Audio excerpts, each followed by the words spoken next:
it's getting grainy. Okay.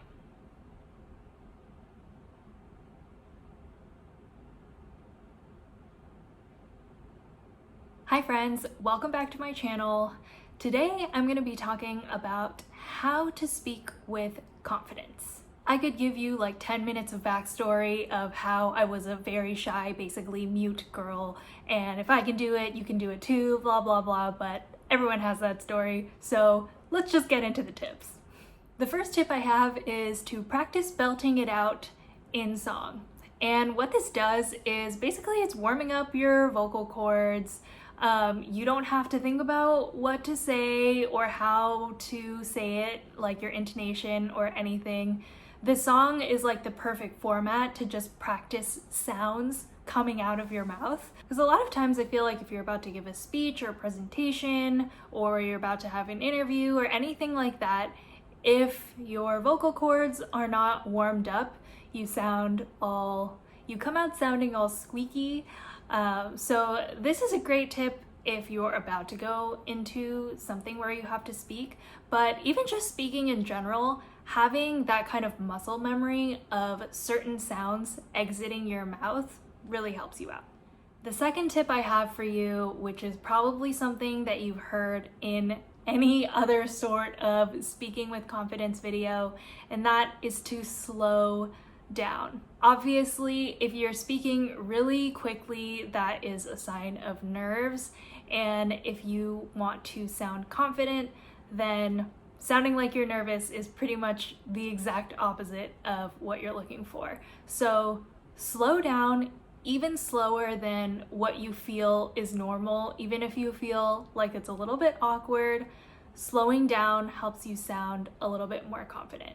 And if you think about people who are confident, they don't only speak slowly, they act very slowly. It's as if they have all the time in the world to just talk to you, to sit down, have their coffee. They just move with a very easy and slow air around them. So to speak with confidence, slow down. The next tip I have is something that I have practiced a ton. I've practiced all of these a ton, but this one especially, and it is to listen to people who you want to sound like and copy them. Imitation to me is such an underrated form of like self-improvement because everybody wants to be unique and be your own person, but I really think it helps to have an example, a tangible example that you can see and you can hear that you want to emulate. It doesn't mean you have to sound exactly like them, and you can have a bunch of different examples of people who you want to take bits and pieces of how they sound like, their intonation, their vocabulary, and all of those sorts of things. And just listen to them more and more, and that's probably the easiest tip that there is out there. It doesn't really require too much practice. You'll get some of it through osmosis. There's that quote of, you are the product of the 5 people closest to you. Well, put more inputs that you want to be like. So that includes the people that you want to sound like. If you listen to more of those people, then eventually you'll kind of start sounding like them.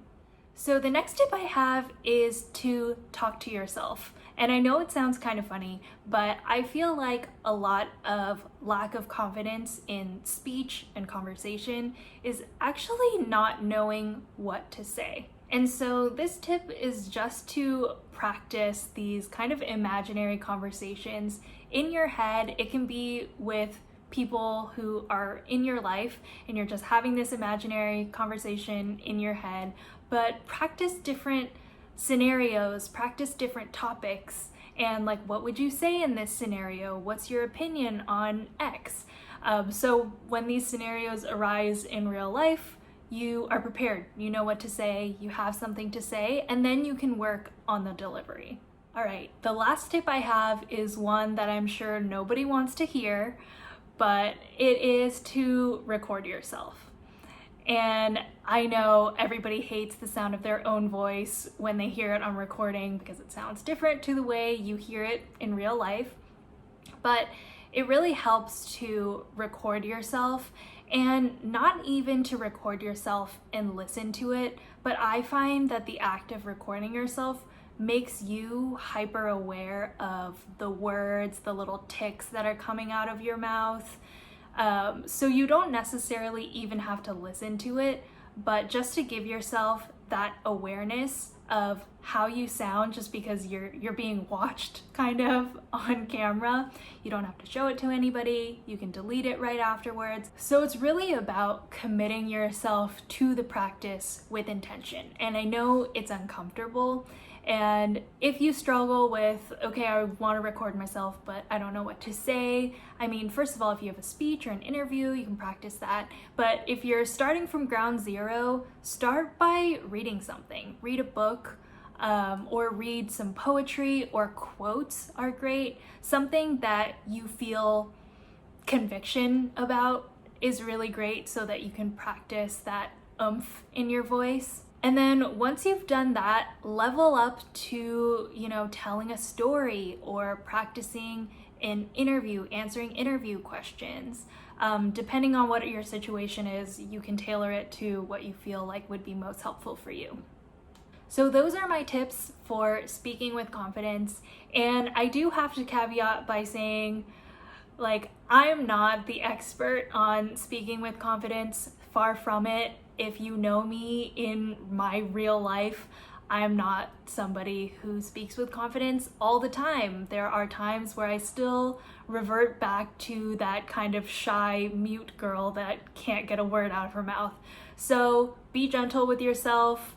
It's totally a process. We can all improve and we will regress at some points, but as long as you continue to strive to be better, you're in a good spot.